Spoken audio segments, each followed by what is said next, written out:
दोस्तों, मेरे सामने एक पेशेंट का लिपिड प्रोफाइल का रिपोर्ट है, जिसके अंदर एक टेस्ट होता है लाइपोप्रोटीन ए, शॉर्ट बोलते हैं एलपीए।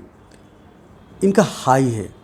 नॉर्मल रेंज होता है लेस देन 20, इनका है 49। अगर इसको देखा है टोटल रेंज की बात है, बिलो 20 नॉर्मल होता है, 20 to 49 मॉडरेट रिस्क होता है, मोर देन 50 हाई रिस्क होता है। जब इसे हिस्ट्री पूछा मैंने, इनके बड़े भाई को हार्ट अटैक हुआ था एज ऑफ 49।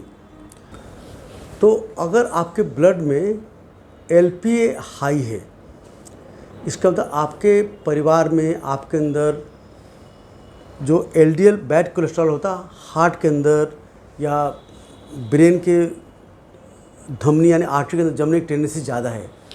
ऐसे लोग को कोलेस्ट्रॉल कम करने की दवा स्टैटिन होती है, जैसे कि अटारोस्टैटिन, रोजुस्टैटिन जरूर लेना चाहिए लाइफ लॉन्ग।